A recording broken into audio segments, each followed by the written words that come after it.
Alin, alin, alin ang naiba, alin ang naiba, alin ang naiba. Hello mga ka-Rose! Another day, another cake. Kamusta na kayo? For today's video, gagawa tayo ng isang cake na merong 3 flavors. Amazing! Pwede pala yun, no? Yes, pwede po yun. Sa mga nagtatanong, kahit na ilang flavor pa ang gusto ninyo sa cake ninyo, pwedeng-pwede yan. Gagawan at gagawan natin ng paraan yan. Actually, sa ibang bansa, uso din yung mga ganito. Basta syempre, dapat patok na patok sa panlasa ninyo yung mga flavors na pipiliin ninyo. Ito nga pala ang version ko ng mix and match sa aking business. O diba, binigyan ko ng kalayaan ng mga customers na mamili ng flavor na kung ano ang gusto nila. Depende sa preference nila at panlasa nila. Syempre, para hindi naman sila limited lang sa kung ano lang yung flavor na meron tayo. Although yung mga flavors na ito is nasa menu pa rin natin, pero at least makakapili sila ng kung ano talaga yung mas gusto nilang itry. Bali, ang flavor ng cake na ito is chocolate moist with chocolate filling dun sa 2 layer natin. And then yung 2 layer is vanilla moist cake with strawberry filling. So, kumbaga, para na rin siya 3 flavor kasi yung base cake natin ay chocolate and then vanilla. And then yung palaman natin ay chocolate and then strawberry. O, diba? Ang syala-syala talaga. Flavor pa lang yan, ha?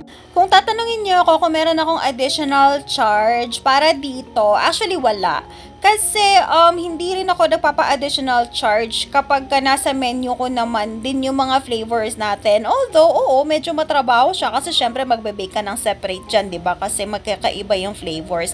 Pero parehas lang din naman yan dun sa mga normal na flavors natin na iisa lang yung flavor niya sa loob. So, parang kumbaga pa-bonus ka na lang din yan sa mga customer. Kaya, hindi ako nagpapa-additional charge. Pero syempre, kung baker ka and gusto mong itry ito and gusto mong mas maraming kita, yes, okay lang din naman na magpa-additional charge ka. Kasi dagdag din ito sa effort mo. Anyway, repeat customer na pala ito na nag-order sa atin, si Ma'am Savannah. Pang-apat na order na niya yata sa atin to. Almost lampas 1 year na natin siyang customer actually. And mahilig talaga siya mag-order na mga medyo kakaiba na cake. Hindi naman as in super duper kakaiba, pero hindi siya very usual na theme. And palagi siyang merong something na nire-request.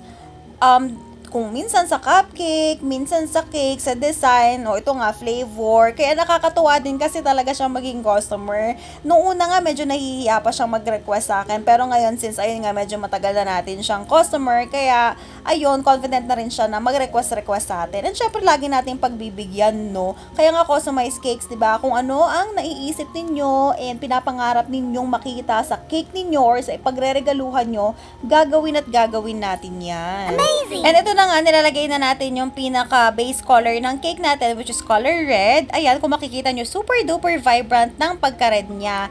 And take note ha, walang epekto sa lasa yan. Hindi yan mapait, hindi yan maalat. Saktong-sakto pa rin ang lasa niyan kung ano ang normal na lasa ng ating whipping cream, which is yung ACC whipping cream. Paano ko na-achieve itong red na ito? Abangan ninyo dahil mag-a-upload ako ng separate na vlog tutorial para naman matutunan ninyo kung paano ma-achieve yung ganito ka-vibrant na color red na hindi maapektuhan ang lasa ng inyong icing. And alam ko meron pa akong utang sa inyo na tutorial yung kung paano ma-achieve yung napakaganda na color drip. Ayan, i-upload din natin yan. Yun yung mga susunod nating i-upload sa next vlogs natin. Kaya abangan ninyo. And ito na nga nilalagay na natin yung mga details natin. So yung mga details niya is black and white lang. Meron din palang konting red. Ayan. So, ano ang theme ng cake na ito? Kayo nang bahala na mag-isip. Obvious naman. Ayan, medyo, kung makikita ninyo, parang ang simple-simple lang ng mga toppers na yan, diba? Pero medyo nagtagal din ako gawin yan kasi maliliit lang sila. Ganun lang kasi yung sinend sa akin na inspiration. Yung sakto lang yung laki nila. Hindi yung super-duper laki na ma-occupy na niya yung space sa taas ng cake natin.